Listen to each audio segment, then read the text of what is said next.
On a state visit to India, President Rhee Chang-yong pledged to deepen cooperation with New Delhi to secure stable supplies of energy and key raw materials, citing the ongoing Middle East uncertainty. As Islamabad tightens security ahead of potential U.S. Iran peace talks, Tehran says it has no plans to attend the next round of negotiations with Washington. Marking Korea's National Day for the abolition of disability discrimination, President Rhee Chang-yong has pledged to build a more barrier-free society. We also explore how communities across the country are joining forces to create more inclusive workplaces for all. President Rhee Chang-yong is currently in India, where today he sat down with Prime Minister Narendra Modi to discuss cooperation on issues such as energy amid the Middle East conflict. Our Blue House correspondent Yoon Jung-mi joins us live from New Delhi. Jung-mi, tell us more.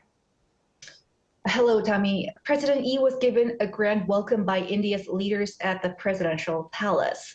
Indian Prime Minister Narendra Modi and ceremonial head of state Draupadi Murmu received the South Korean first couple this morning.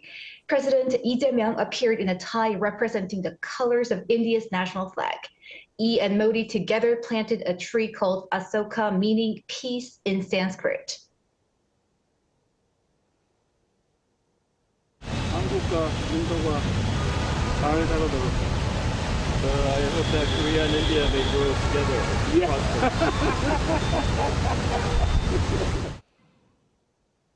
Before the talks, President Rhee and First Lady Kim Hae-kyung laid a wreath at Mahatma Gandhi Memorial in Delhi to show their respect for the Indian spiritual leader's spirit of nonviolence and peace. I see. Jung-mi, let's talk about the summit. What were high on the agenda at the summit talks? Sure. So the two countries plan to strengthen cooperation on a supply chain of a stable supply of energy resources and naphtha in the height of the Middle East conflict. They agreed to create the Korea-India Industrial Cooperation Committee for cooperation on strategic sectors, such as critical minerals and nuclear energy. 저와 총리님은 이 불확실성의 시대 속에서 대한민국과 인도가 상호 성장과 혁신을 촉진하는 최적의 전방위적 협력 파트너가 될 수 있다는 데 서로 공감하였습니다. Our two countries share common visions in the Indo-Pacific region. Your visit, Mr. President, has elevated our trusted bilateral partnership to one that is future-oriented. The leaders also exchanged views on regional and global peace in the height of the conflict in the Middle East. 우리는 최근 중동 정세에 대한 의견을 교환하며 중동 지역의 안정과 평화 회복이 세계 안보와 경제에 매우 중요하다는 데 공감하였습니다. Amid heightening international tensions in various areas, South Korea and India are sending a concerted message of peace and stability. President Rhee also asked for India to play a constructive role in building peace on the Korean Peninsula. Also, there was a focus on upgrading the bilateral economic agreement called SEPA and expanding trade volume to $50 billion by 2030. South Korea and India also plan to work together on a host of areas, including AI and shipbuilding. A Mumbai Korea Center will be established to foster cultural exchanges. The South Korean leader invited his Indian counterpart to Korea at an early date. Tammy? I see. Jung-mi, thank you for the coverage. Now, in other news, with less than 48 hours until the U.S. Iran ceasefire expires, there's a growing tension over whether or not the two sides will engage in a second round of discussions. Now, this comes as naval skirmishes occur in the Gulf of Oman. Oh Soo-young has the latest. Iran has not decided whether or not to attend a new round of negotiations with the United States, even as U.S. negotiators are set to arrive in Islamabad on Monday. According to state media Tasnim, Tehran, as of Monday local time, has no plans to participate in what would be a second round of talks mediated by Pakistan. Iran's Foreign Ministry spokesperson Esmail Baghaei reportedly said no decision has been made regarding the next round of negotiations. This comes after the U.S. Navy attacked and seized an Iranian-flagged vessel on Sunday evening after it ignored warnings and attempted to breach the U.S. naval blockade. The spokesperson criticized the U.S. for engaging in actions that contradict its claims of pursuing diplomacy, saying Iran's mistrust towards the entire process has only been compounded. He added that Tehran will make the necessary decisions about the future path with careful consideration of its national interests. Iran's military has strongly condemned the U.S. seizure of the vessel, branding the move a violation of their ceasefire agreement and launching drone strikes on U.S. ships in direct retaliation. State media did not specify the scale of the drone strikes nor the number of drones deployed. It also did not disclose whether any damage was inflicted on U.S. assets. The diplomatic path forward remains uncertain. The White House confirmed on Sunday local time that a U.S. delegation, including Vice President J.D. Vance, Steve Witkoff and Jared Kushner, would travel to Islamabad. President Trump told Fox News that meetings are scheduled for Tuesday, potentially extending into the next day. While Trump has threatened to destroy Iranian power plants and bridges if talks fail, he also struck a more optimistic tone in an interview with Axios, stating that the basic framework for a deal was in place and completion was highly likely. The U.S. Iran 2-week ceasefire expires on Wednesday. Oh Soo-young, Arirang News. In the meantime, though, with Pakistan emerging as a key mediator, Islamabad is ramping up security to near lockdown levels as it prepares to host a second round of U.S. Iran peace talks. Yoon-jin has this report. Ahead of upcoming talks between U.S. and Iran, Pakistani authorities imposed a security lockdown in Islamabad and the garrison city Rawalpindi on Sunday. Major roads are being closed, public transportation suspended, and luxury hotels have been ordered to evacuate. Private, public, and goods transport services have been temporarily halted as a precaution aimed at maintaining law and order during the sensitive period. Rawalpindi is not only an important transport hub for Islamabad, but is also home to Noor Khan Air Base, where the U.S. delegation landed during the first round of U.S.-Iran talks. According to Pakistan's English-language daily Express Tribune, some areas are completely closed to all types of traffic and are under drone surveillance and expanded CCTV monitoring. Rawalpindi police have been placed on high alert, with more than 10,000 personnel deployed across the city and over 600 checkpoints set up. U.S. President Donald Trump said in a Truth Social post on Sunday that U.S. representatives will be in Pakistan on Monday for negotiations. The White House confirmed on Sunday that U.S. Vice President J.D. Vance will lead the delegation.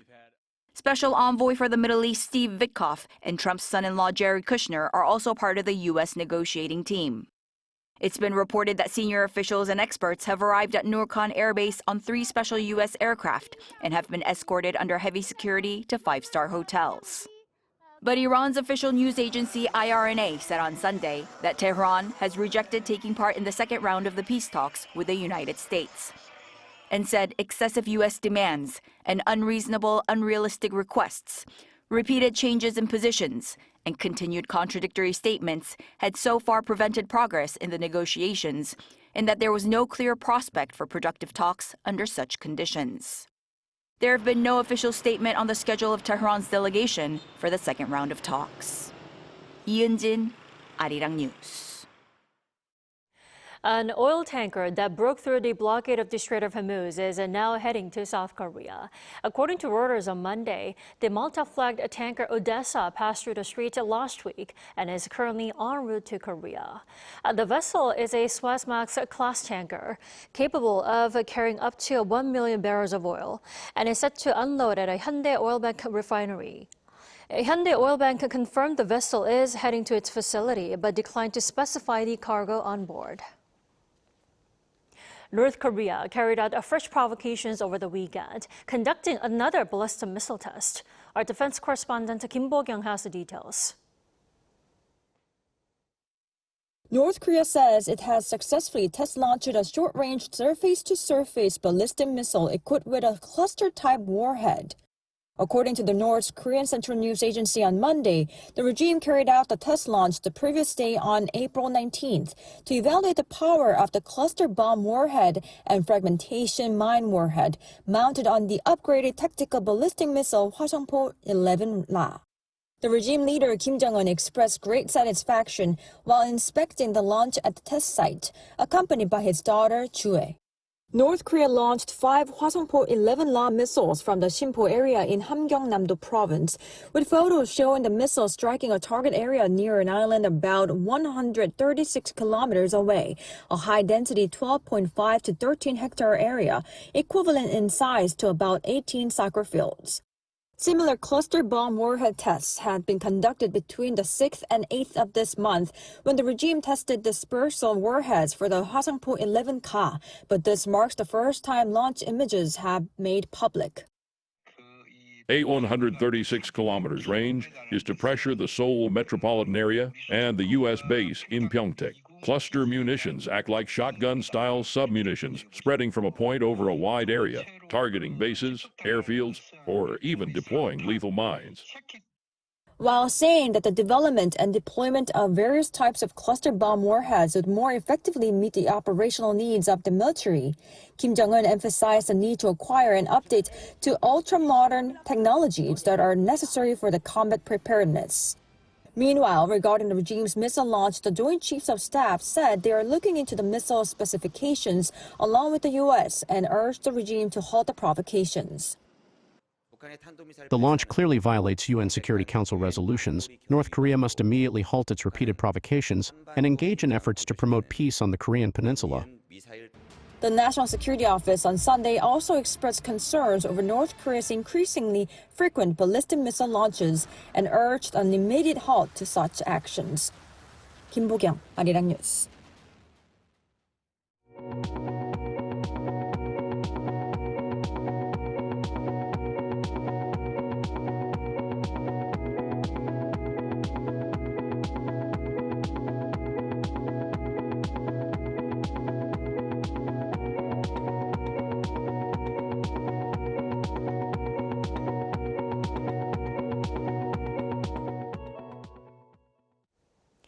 President Rhee Chang-yong has pledged to build a country where difference does not lead to discrimination.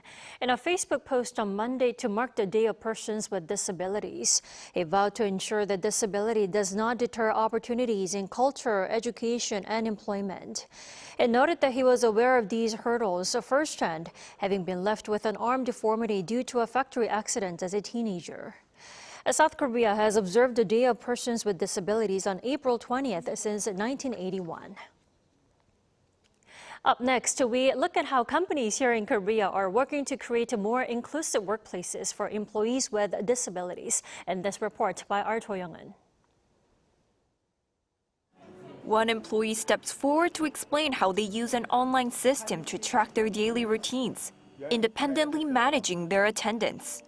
Soon after, workers move into their respective sectors, receiving clear safety and logistic instructions. Each employee is provided with customized maps featuring photos and simple diagrams. They use their outstanding skills to memorize subway maps to do delivery services by subway. As they pack their assigned cookies and bread into delivery boxes, they head out with a sense of purpose to complete the day's tasks. When we go out together, the day feels really enjoyable. I'm grateful that this place has allowed me to keep going for 10 years. I'm thankful I've been able to work here for so long. At this workplace, tasks are carefully redesigned to match individual abilities, allowing employees with developmental disabilities to work efficiently. Tasks such as cutting packaging, assembling boxes, and preparing goods are broken down into clear and manageable steps. Customized tools such as acrylic cutting frames for trimming flowers have been developed based on employee feedback. I started working here through a recommendation from my school teacher. It's very fun, active, and I really like it. I've been here for about 2 years.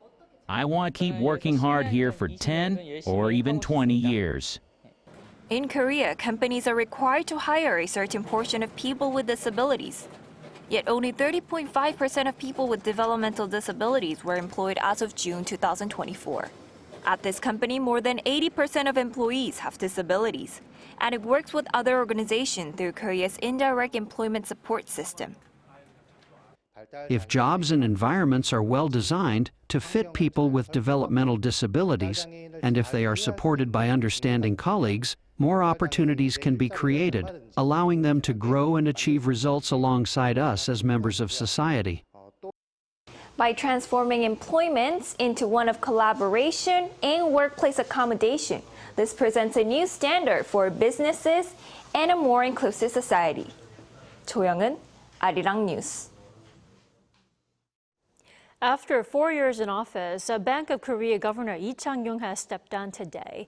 Through a turbulent term under 3 presidents and multiple crises, he warns of challenges ahead. Kim Jun-hong reports.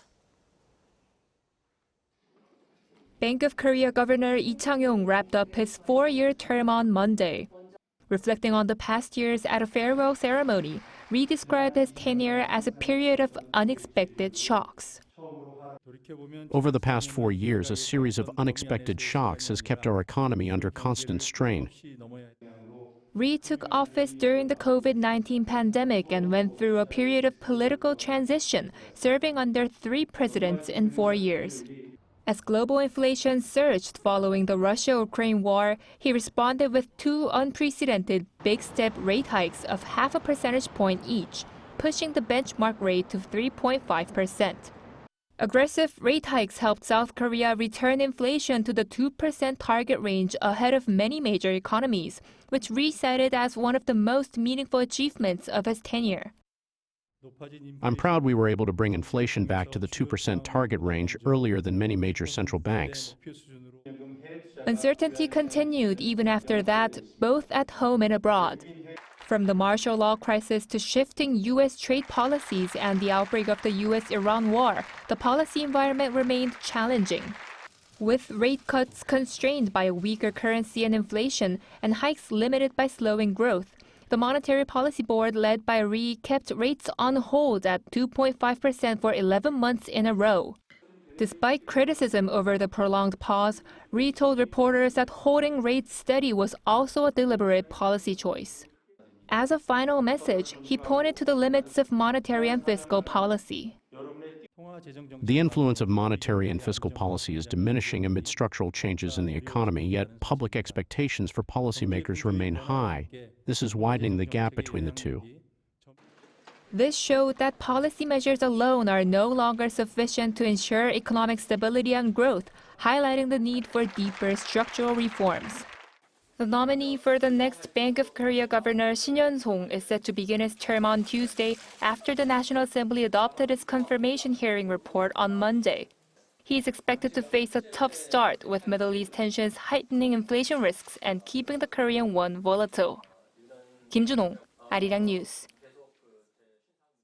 With just over 40 days until South Korea's June 3rd local elections, South Korea's mayoral lineup is now set as rival parties ramp up sharply contrasting campaigns. Our political correspondent An Sung-jin explains.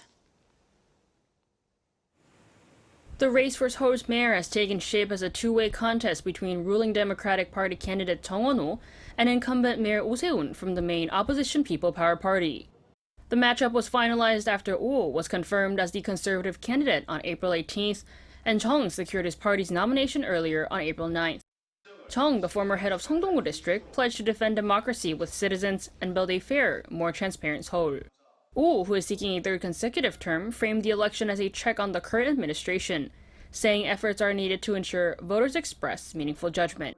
Both sides have been engaging in sharp rhetoric, casting the election either as a stepping stone in broader political ambitions or a referendum on the current government. Public opinion has been divided, with some voters expecting Chung to bring change to city governance, while others favoring Oh's continuing leadership. Voters' decisions will be especially key in swing districts along the Han River, including Yongsan-gu and Mapogu district, where voting patterns have historically fluctuated between parties. Seoul is seen as one of the most critical battlegrounds, with 3 major variables likely to shape the outcome: President Lee Jae-myung's approval rating, public sentiment on real estate issues, and the degree of conservative voter consolidation. Among these, the president's approval rating is considered to be a decisive factor, particularly as this election marks the first nationwide vote since a change in administration. With official campaigns to kick off next month, candidates will continue to sway voters, especially in key swing districts.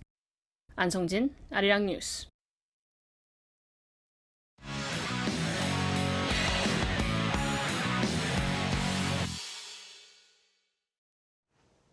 It's a Monday, which means it's a time to look at what's been happening in the world of sports. For that, we have our sports editor, Paul Nate, joining us in the studio. Happy Monday, Paul. Hello, yeah, thank you. Paul, let's start with football. South Korean international Min-jae has clinched his second straight Bundesliga with Bayern Munich, right? Yes, that's right. Bayern sealed the title on Sunday with 4 games to go. Needing just a point, Bayern beat Stuttgart 4-2 at home to secure their 35th title overall. It's the second in a row for Kim Min-jae, who played the full 90 at centre-back in the decider. Kim has made 22 league appearances so far this season, scoring 1 and assisting 1. And having also won the Scudetto with Napoli, it is his 3rd top division title in Europe. He's now only the 2nd South Korean to achieve that, along with Park Ji-sung, who won 4 Premier Leagues with Manchester United. But there could be more silverware for South Koreans in Europe. Yang Hyun-jun on Sunday got an assist in Celtic's 6-2 win over St Mirren in the semi-finals of the Scottish Cup. Yang set up Anthony Ralston just before half-time to make it 2-0. Celtic will play Dunfermline Athletic in the final on May 23rd.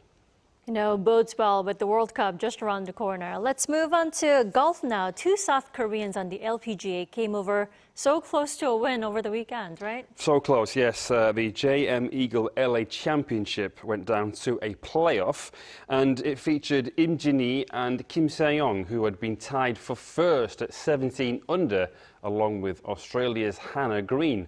The playoff was played at the par 4 18th hole. Im pushed her tee shot to the right, missing the green, but was able to save par.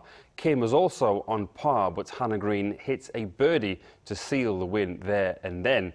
Kim had been in an 8-stroke lead with 5 holes to go on Saturday, but bogeyed 4 of her final 5 in something of a collapse. You know, I must say, golf's all about the margins, right? Fine margins. Now, in the men's game as well, Kim Si-woo came close as well. Very close. In fact, he narrowly missed out on a playoff of his own at the RBC Heritage at Hilton Head Island, South Carolina on Sunday. Kim Si-woo finished at 16 under, 2 strokes behind Matt Fitzpatrick and Scotty Scheffler, who went into a playoff. Fitzpatrick earned the win. Kim hit 4 birdies and a bogey in the final round to just miss out and finish 3rd, but he was able to secure his 5th top 10 finish of the season, which equals his personal best. I see. And finally, to baseball, it's been a mixed week or so for 2 South Koreans in the MLB, Kim Hae-sung and Lee Jung-ho. Tell us more. Right, it has, yeah. It's been a good week for Kim Hae-sung of the LA Dodgers. On Sunday, in a 9-6 loss to the Colorado Rockies, Kim recorded his 2nd multi-hit game of the season to boost his batting average to .308. 8 hits from 26 at-bats.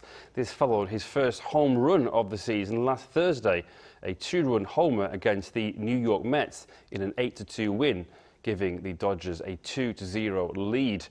But on Sunday, Lee Jung-ho of the San Francisco Giants went 0 for 3 in a 3-0 loss to the Washington Nationals. His season batting average dropped from .253 to .244. Following 19 hits in 78 at-bats. Just last Thursday, he put in a 3-hit game in a 3-0 win over the Cincinnati Reds. Well, I'm sure there'll be lots of ups and downs over a long season. Paul, thanks as always. I'll see you next Monday. Yeah, thank you.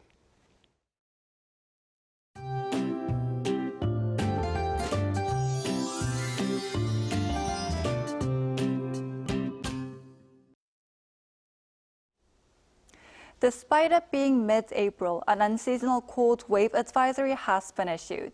The advisory will take effect from 9 p.m. today in the southern mountainous areas of Gangwon-do Province, as well as Gongju and Kumsan cities in Chungcheong-namdo Province and Muju County in Jeollabuk-do Province. Starting today, the unusually warm conditions, which arrived nearly 2 months early, will ease. Seoul's daytime high, which had been close to 30 degrees Celsius, will drop by around 10 degrees from yesterday. Meanwhile, dry weather alerts across central areas may continue. Air quality will worsen again tomorrow. Dust from overseas carried by northwesterly winds will push levels higher nationwide. Tomorrow, Seoul will start the day at 6 degrees, Chuncheon at 3 degrees, Daegu at 6 degrees. Then by the afternoon, Seoul will get up to 19 degrees, Daejeon at 20 degrees, Busan at 19 degrees. Looking ahead, typical conditions for this time of year will continue, with large day-to-night temperature differences. Rain is expected in southern regions and on Jeju Island on Thursday.